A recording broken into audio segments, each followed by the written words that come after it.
Hi, this is Zachary and Elizabeth, and thanks for tuning in to Simply Enough. If you're liking our podcast, we'd love it if you'd share with your friends and family.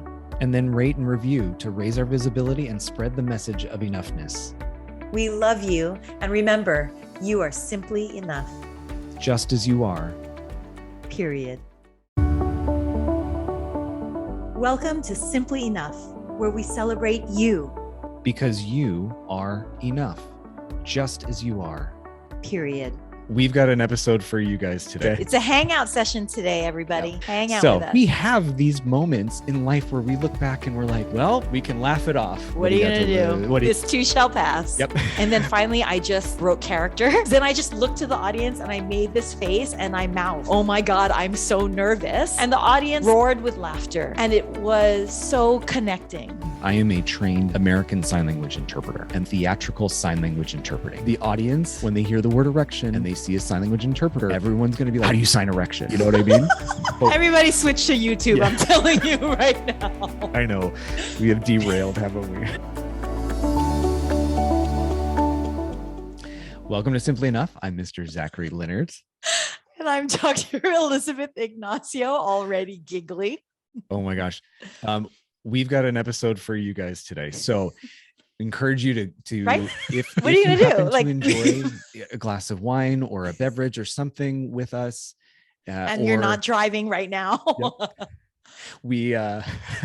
We're going to build off this idea of not taking yourself too seriously, and really just the idea of confidence is removing yourself as a hostage to fear. Confidence is removing yourself as a hostage to fear. And also just to share some stories.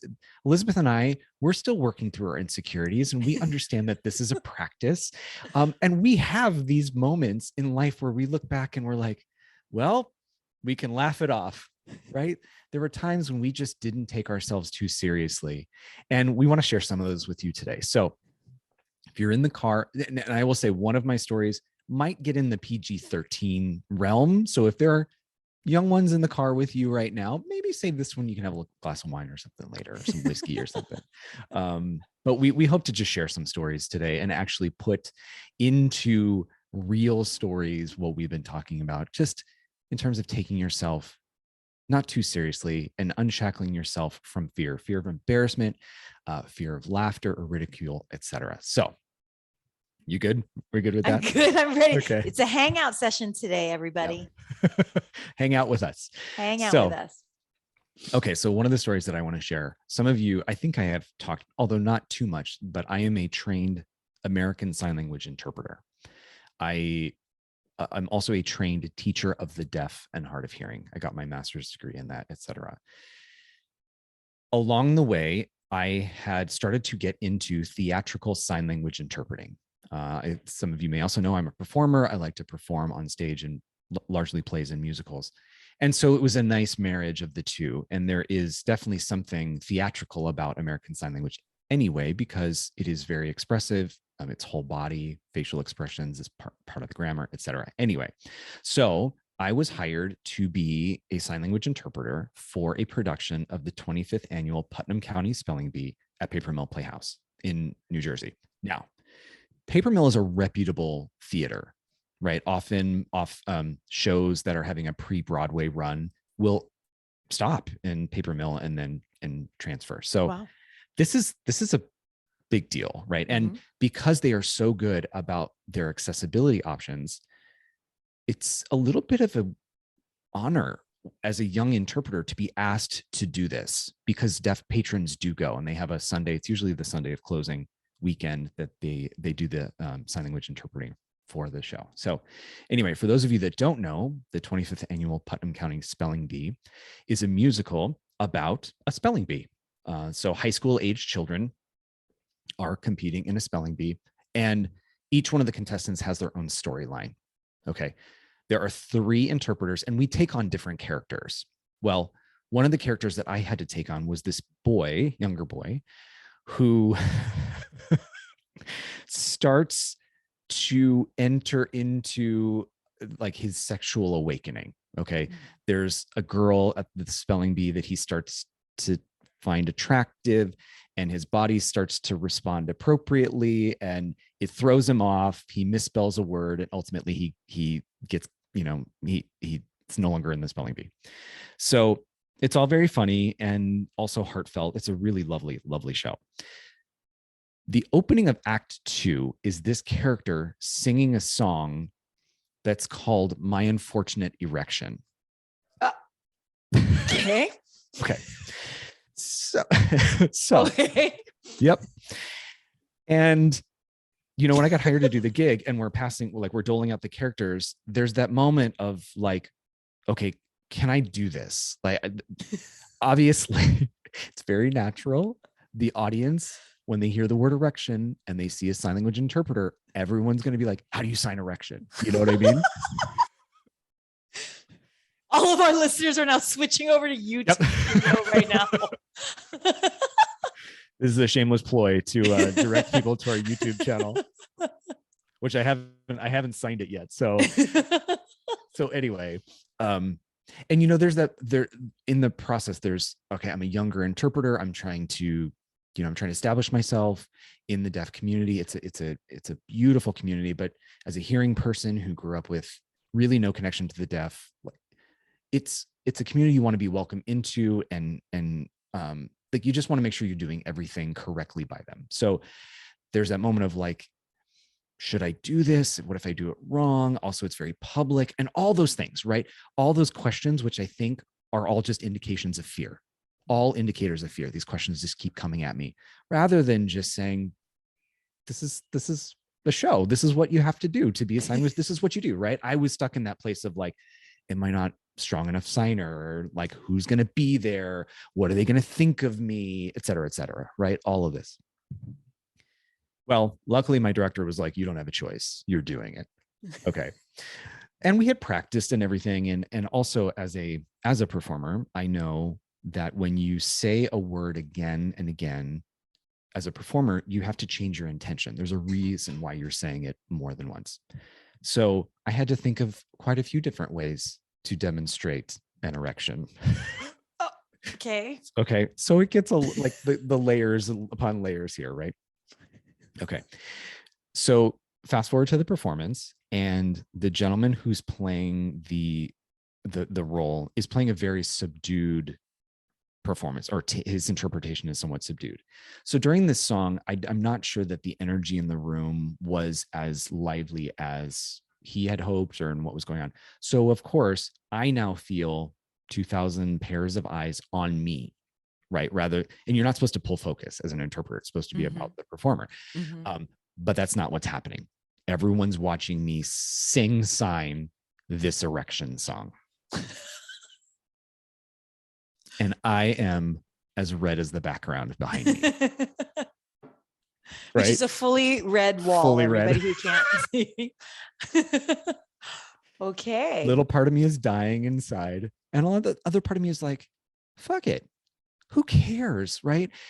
This is the story. This is who you are. This is what you're supposed to do. Just kind of have fun with it. Like, you're already in it.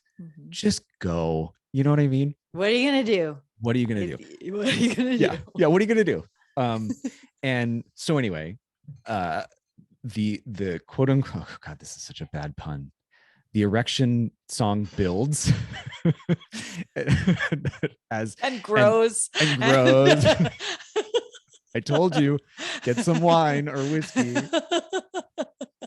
And each time the sign changes, right? There's like, just the slight indication of erection. And then, he's getting a little more aroused. And then there's like the full on, he is aroused. And this is the quote unquote. Everybody switch to YouTube. Yeah. I'm telling you right now. This is the climax of the song, right? And it's hysterical. And now I'm at the point where my interpretation is actually stronger, because I have stepped away from caring like about manufacturing this and the impression, and actually just leaning into the joy of the situation and the experience that I'm having with the audience and everything. And the kicker out of all of this is that in the audience were in Hawaii, we say hanai, but like my surrogate mom and dad. right, are sitting because they came to watch me interpret. And here they are watching their son, their quote unquote son, singing a song about his erection in sign Bravo. language. Bravo. And, you know, they were lovely afterwards. And the audience was, I mean, it was a very funny moment. It was a very, very funny moment for me, for them, for everybody.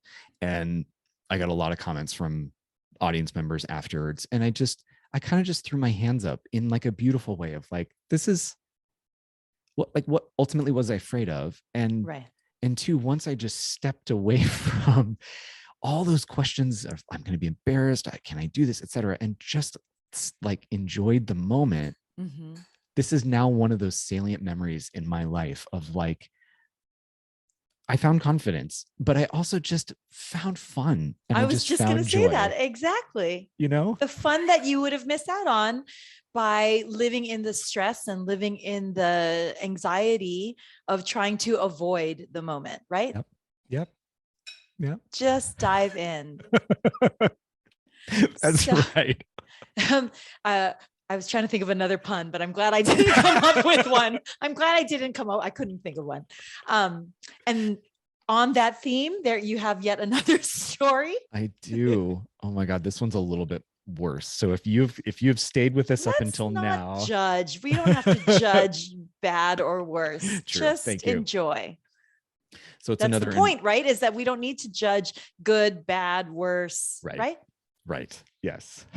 You know, I was just thinking as you're telling the story, there's just so many, you know, how we've talked about in previous episodes of, you know, certain mantras or thought processes, you know, that we come up with, like, is it though? Yeah. You know, or how does that serve you?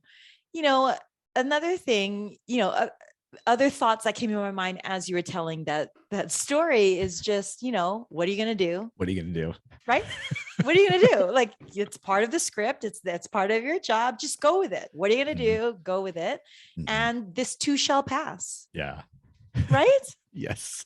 And then not only did it not pass because it lingered with you, it lingered with you in a joyful way. Right? Yeah. So absolutely. It didn't pass in a good way. It stayed with you in a great way where you can laugh upon it, learn from it, and enjoy it. And I can only imagine what people went home and told their friends or loved ones. Are like, oh, you're not going to believe what I saw today, you know? And if I stumbled through it or, you know, it wasn't, maybe it didn't, I even hate to say it this way, maybe it didn't even go how I had hoped it went. It kind of didn't matter at that point. The outcome didn't matter, right? Because there was a shared experience throughout the process. And I can guarantee you, at least somebody else in that audience, that's a story for them that they have shared with other people. So just even the joy that was spread in that moment. That's the ripple effect, right? Okay. So that was PG-13. Are we getting to an R? I think so. Go for the R story. Let's just go. Dive in. Let's just go. Okay, well, it's a lot of Zachary talking right now. So that's okay. Another interpreting moment. I was working in Lower Manhattan at a school. I was working with a friend of mine who's hard of hearing. And one of our favorite authors, David Sedaris, who wrote the book Me Talk Pretty One Day, Dress Your Family in Corduroy and Denim, a number of books, was doing a reading at the Barnes & Noble at Union Square, which is about 7 blocks from our school. We both absolutely love him. He tells stories growing up, and the way that he tells the stories are very funny. He's got a relatively dry sense of humor, but also just smart and slightly acerbic, just a really author that I enjoy and she enjoys as well.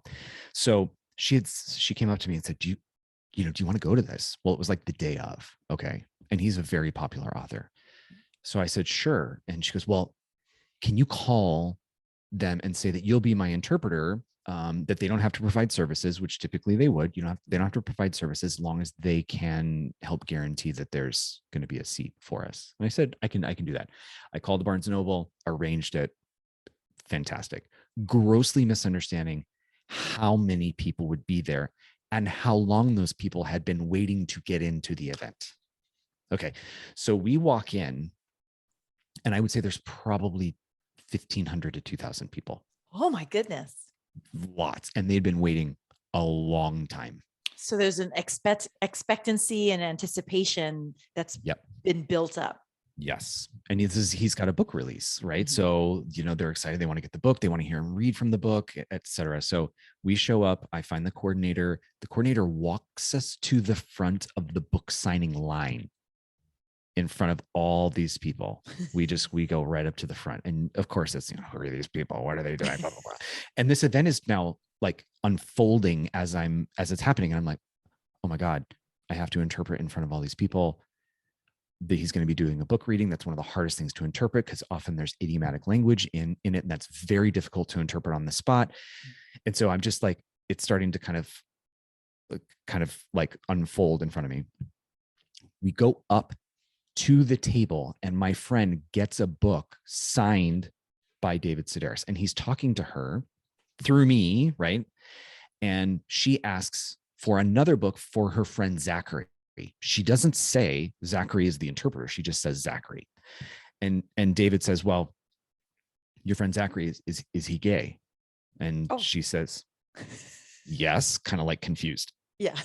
So he signs the book, and we leave to go find our spot to sit down. She opens the book, and David had written, he asked for like, is he married or does he have a partner or somebody? And she gave, my husband's name. So you open the book and it says, to Zachary and Kevin, two men who have gay sex and stuff. And he drew a turtle. Okay.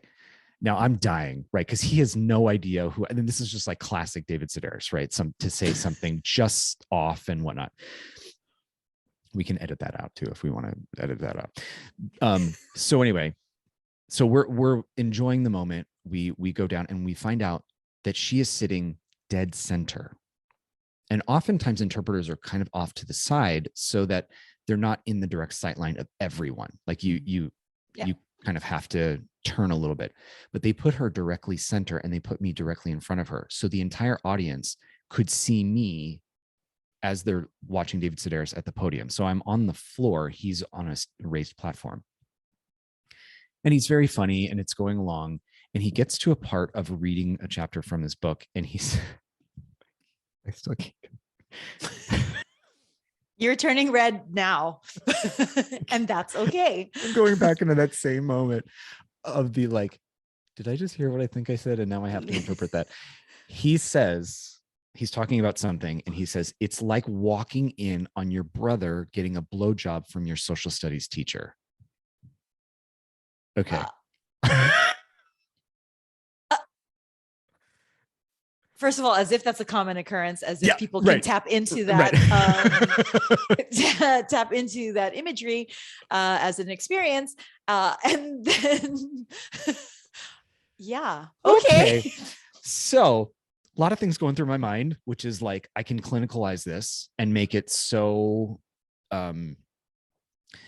clinical so that she, my friend knows what I'm talking about, but it's not really to the point of what he's saying. But I also recognize that I don't have a lot of time, because he's going to keep talking. And the further we get away, the harder it will be for me to keep up. In addition, my friend's aware enough to know that people are laughing. So she now is waiting for a joke. Right. And did he pause, that pregnant pause after that? Okay. Yep. He did. And I would say there was laughter, but to your point about not everyone really having a relatable moment there, he was a little like, okay, that joke maybe didn't quite land as much as I thought. Well, so I chose, and again, this is going to drive people to YouTube. I chose to lean into, because I thought, why not?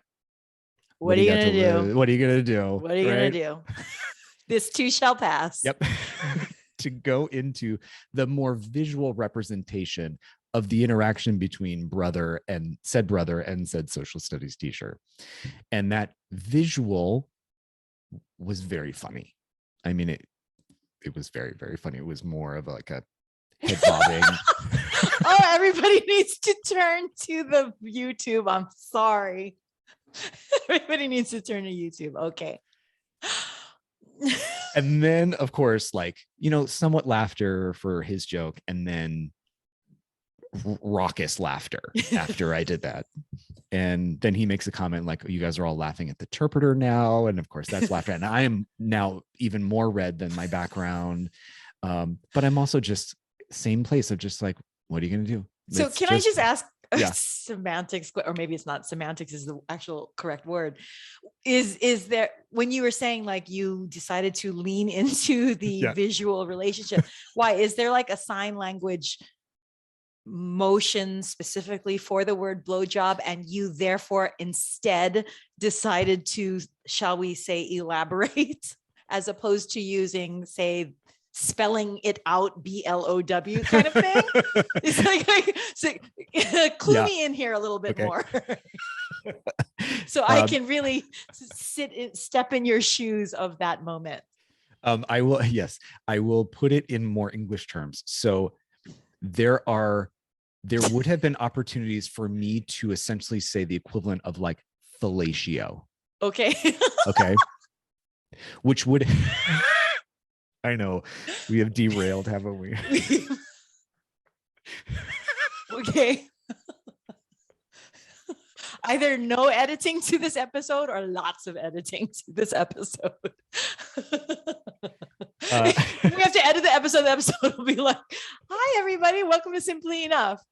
And you are just as you are, period. Bye. That's the episode. End scene. People will go to look at their podcast app and be like, 75 seconds. What? They're usually like 40 minutes. Like, what happened? Play. So so not only did you overcome your embarrassment, you decided, what are you going to do? I'm all in, and I'm going to go for this moment. And aren't you the richer for the moment, honestly? Well, yes. Yes. Right? And I mean, seriously, there was a lot gained in that moment. If we're going to start kind of analyzing, not to pick apart the joy of it, which there is, and that in and of itself, the joy of it is already worth it. But there is, even beyond the pure, simple joy, there is a lesson behind it, which is you did gain from that. You didn't die from embarrassment. So as much as we use that phrase, oh my God, I'm going to die from embarrassment. Are you though? Has anybody ever truly died from embarrassment? No, right? So just get through it. What are you going to do? This too shall pass. And, I got to say, I'm grateful in that sense for interpreting, because I think if I had known, there are times that you could you kind of know what's going to happen and you choose to opt out. This started to, with the erection song, I knew what was going on and still was like, I'm in this, I'm going to do it. It's okay. Even though there might've been some reservations, getting in the moment, I thought, okay, let's just let this go. Whereas this event, if I had known that, I think I might have been like, I don't know if I can do this to my friend, and opted out, so I'm grateful in that I didn't know all the details so that I could get into that place of like, just enjoy it. What are you going to, you're in it. Let's just, you know what I mean? You didn't overthink it. You literally, to your words, you liberated yourself from being hostage to fear. Mm-hmm. You didn't even know to be fearful. You didn't even know to have any anxiety over it. And that's what happens with worry and with anxiety, is you're just rehearsing something that hasn't ever really happened yet. And most of the time, what we rehearse in our mind, at least, and we live and rehearse that anxiety and we rehearse that stress, doesn't even come to pass. Mm-hmm. Mark Twain, again, he used the one with the forgiveness quote. Mark Twain was quoted to say something again, I'm paraphrasing, but along the lines of, I lived through a lot of horrible moments, most of which never happened. Right. And we rehearse the anxiety. We rehearse, the stress, and it hasn't even happened yet. Mm-hmm. And so then we're creating stress, and then we're going to stress about stress. Mm-hmm. Right. Whereas you're just liberated. You live in the moment. There's joy from that.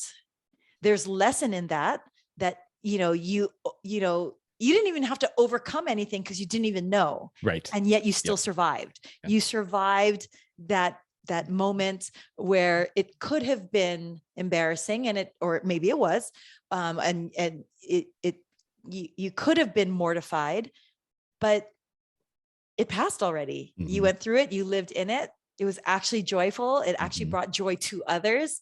It brings you joy now to retell the story.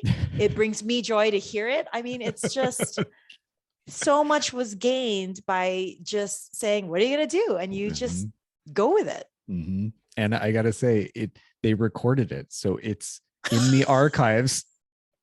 So after this YouTube episode, people are then going to go look for the Barnes and Noble archives.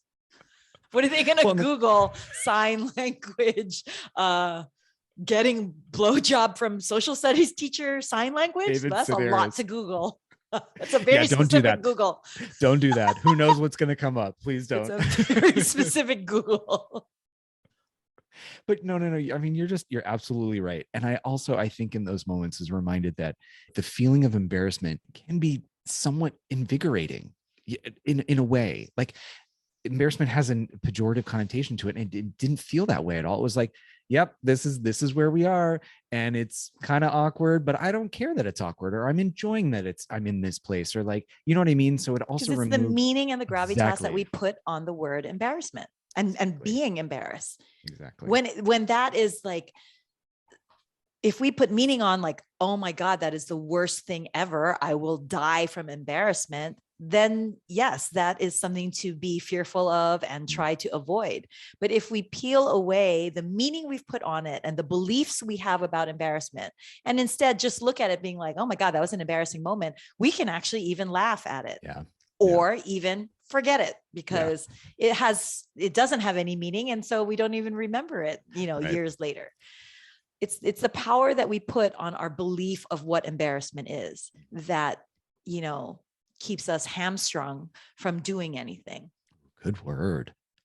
And, it's like you said, it's invigorating. It's also connection making too, if I may say. It brings me to think about,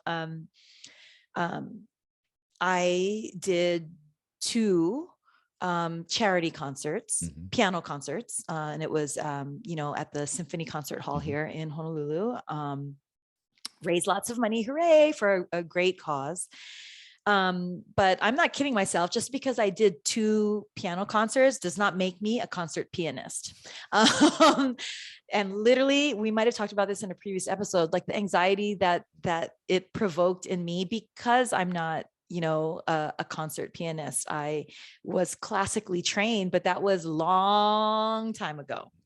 So that was definitely stepping out of my comfort zone to agree to do, the 1 concert. And then 3 years later, when asked to do it again, I talk about PTSD. I just step over and almost forget that anxiety and that stress, but it was all worth it.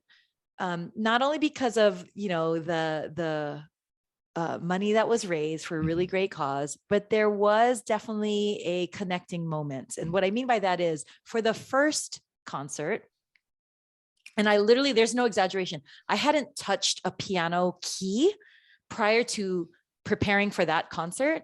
I hadn't touched a piano key I was already an attending. I was already a surgeon then. And so we're probably talking maybe 13 years. Oh, wow. So, this was really like, and playing the piano is not like riding a bike, everybody. It doesn't just come back to you. And especially, the classical pieces that I was playing, for a concert in a concert hall. So, I wasn't playing chopsticks, if you know what I mean.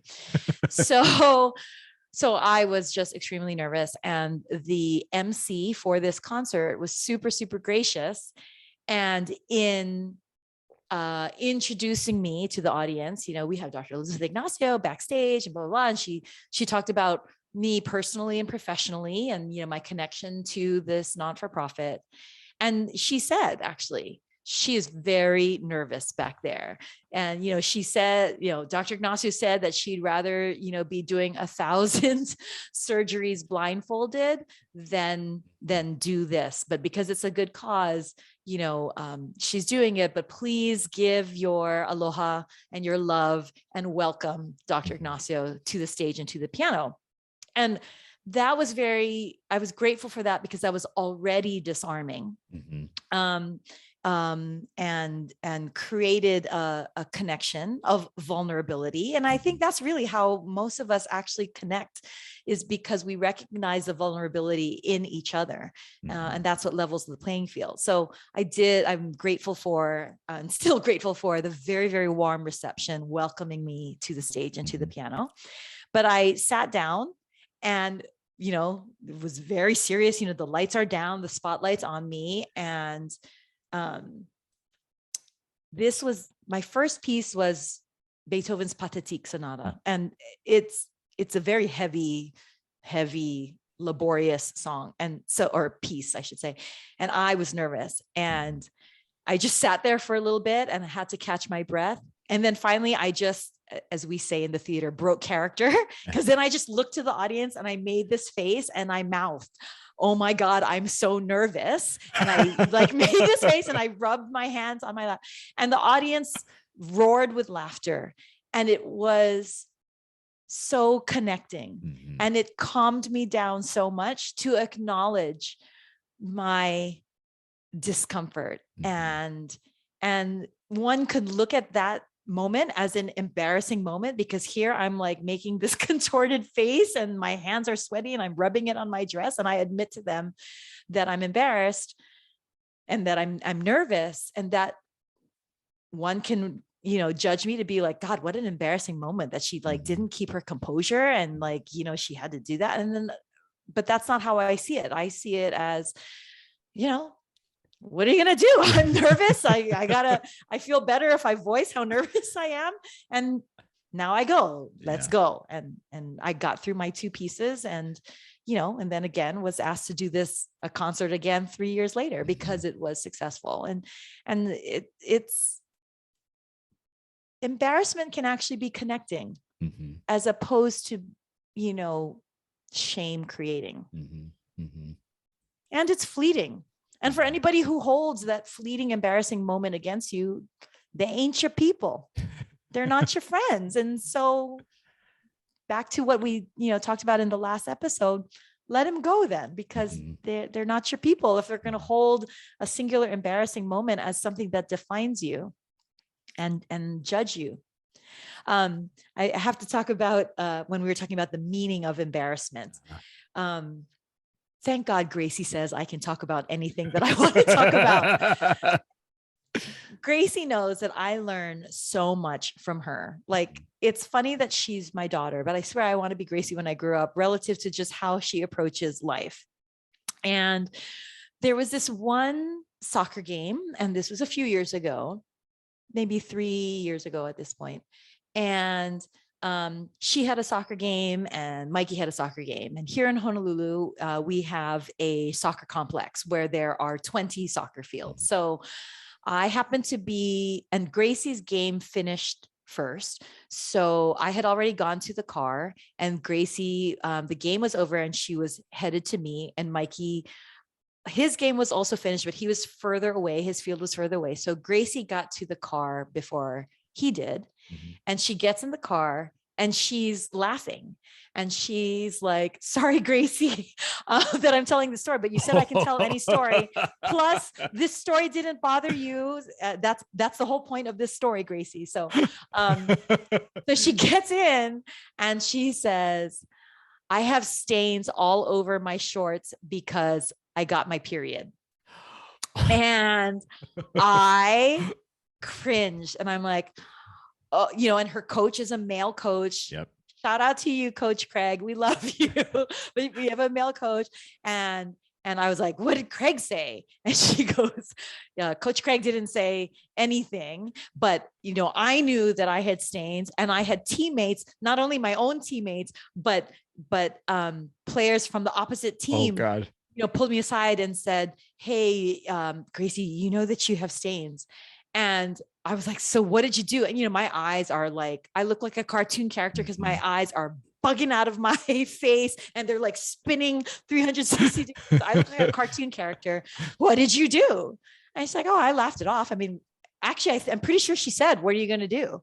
Wow. And I said, "Oh," and I said, "Well, were you able, to change and everything like that?" And she did, but the moment had already passed. And I'm living mortified by her story of the moment. Whereas for Gracie, that moment has already passed.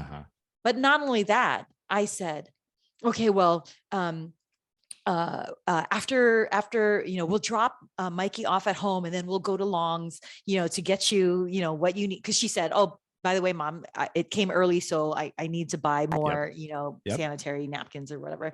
And so, which we talked about in an earlier episode, you can use as your my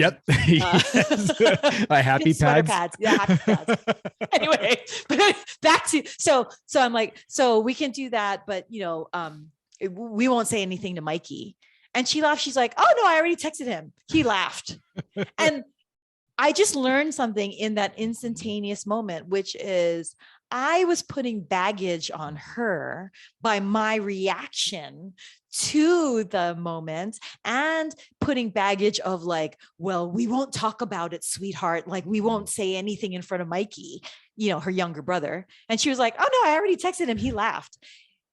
Her ability to just kind of live every moment in the moment, but then also realize and recognize the moment passes and can find laughter about it and even share it with, with her younger brother, who I'm saying like, "Oh, let's not talk about it."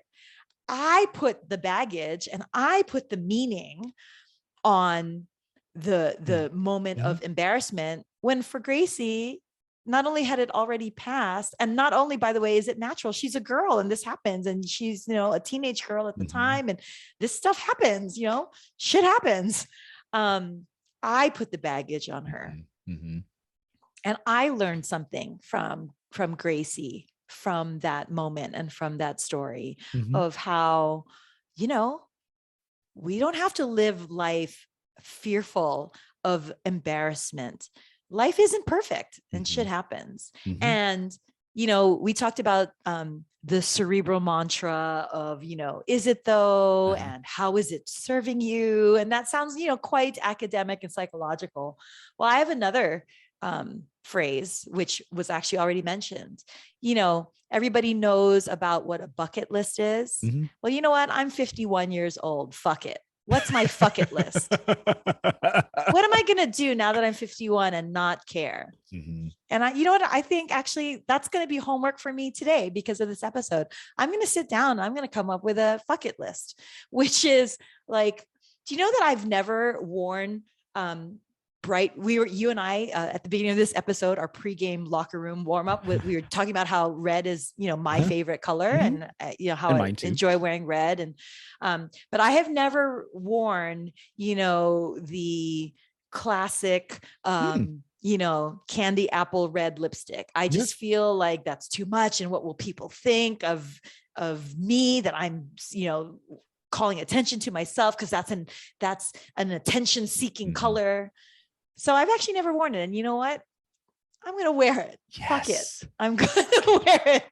Not often, maybe only once in my life. But you know what? I'm going to come up with a fuck it list. I'm going to do the same. Right?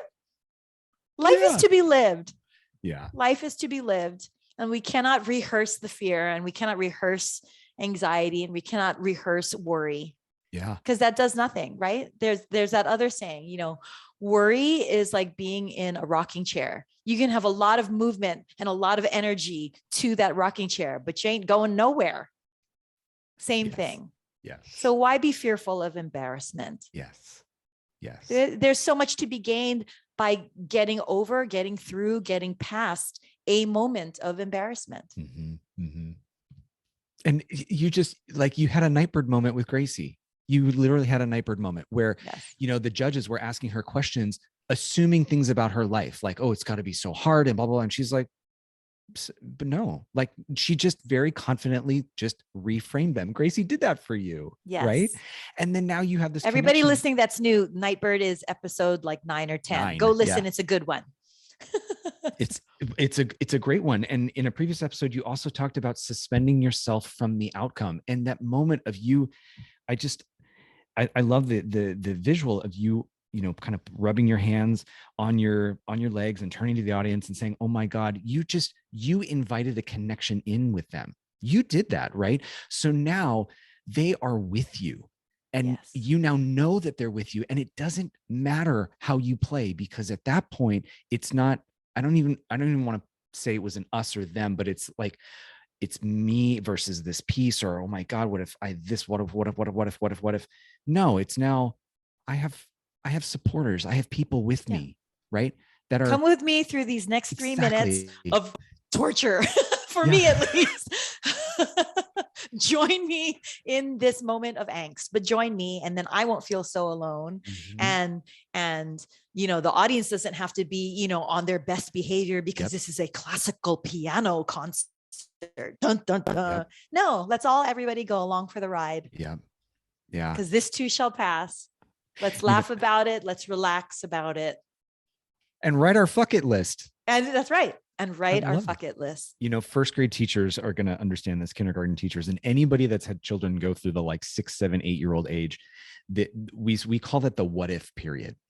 Where you're sitting down with your students or your son or your daughter or whoever, and okay, we're going to, this is what we're going to do today. Well, what if this, what if it rains, or what if, a lightning bolt strikes the bus and we can't go there, or what if, and at a young age, we start to already adopt that question, that like debilitating question of what if.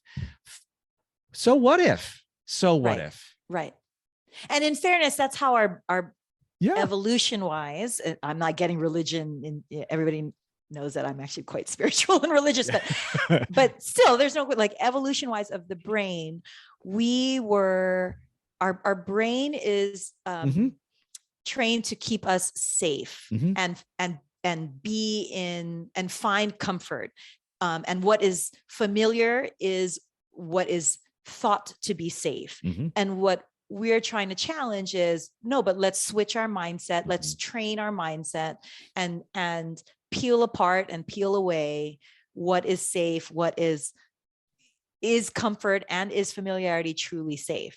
But again, in fairness to those first graders, to the youth, and in fairness to us, this is where self-compassion comes in, which is, yes, our natural, visceral, instinctive, evolutionary brain reaction is to prepare for the negative, prepare for the tiger to come get us as we come out of the cave, kind of thing. So we need to train ourselves, if we can, that there is always more to the question or more to the story, which is, what if I do this and I'm embarrassed? Okay, but what if you do it and it works out? What if I get rejected from this audition? What if you get the role? There's always that too. What if those friends ostracized me? What if you were meant to have other better friends? And you said in a previous episode about, we often see the outcome of the highlight reel, right? We don't see the bloopers that got somebody there, that you might have to do something, you might have to do something 276 times, right? Until there's a sense of assuredness in how you're doing it. Okay. So you're going to have to try it. If it's something for the first time, you said you hadn't touched a piano key in 13 years. Okay. Yeah. So of course there's going to be a little bit of nerves and anxiety. And if you'd watched a concert pianist that got up there seemingly, and again, we're just looking at external factors, we don't know what's going on internally. They walk up, with a certain energy about them, and you think, oh, that person's confident. We don't know that that's actually true, but perhaps they have done that 276 times, that they already somewhat know how to anticipate what's going to happen. You didn't have that. So yeah, you're going to have to try something again and again. And it doesn't mean it's always going to go the way that you think it's going to go. But So- it does get deposited in the overcome account, right? Yes. I've overcome. That is an important deposit. It builds on resiliency. So that's also a deposit in the resiliency bank account. So, from which you can withdraw in the future. It's all about, not the outcome or what just happened at the moment, right? It's what you become. Mhm. And then the connection that you made, I love that you brought that up, because it's true. In the concert, those audience members connected with you, and probably if I were in there, I would have been like, oh my God, I'd be nervous too. And then to see you have that real human moment, I'm like, I am cheering for her. Like, you do this, because we know what that's like. And we just want to see people just be themselves, right? Be their Yes. best selves. So, and Gracie did that for you, and the audience did that when I interpreted, and my adopted mom and dad were supportive. It's now a story that we can tell, and find such joy and connection in it. So even if it is a little scandaloso, And that's okay. that's okay. Keeping it real. Mhm. Keeping it real. Often we try to do a wrap up. I don't think we even really need to do a wrap up, because I think you got us beautifully there with your idea of a fuck it list. And I know that I'm going to take that away with me today, which is, what are those things that I probably wanted to try that fear hasn't inhibited me from doing? I'm going to write those down. I'm going to write those down, and I'm going to knock them off. It's going to be my fuck it list. I love it. I love it. Maybe we'll share. Maybe we'll come back at some point and be like, okay, what's on your Just list? the act of acknowledging and writing that, Mhm. the fuck it list, that's a huge next step. Mhm. So we'll celebrate that. All right. Well, I love you. I love you. And thank you for making me laugh. And thank you for uplifting me. I really wanted it. I really needed it. Thank you.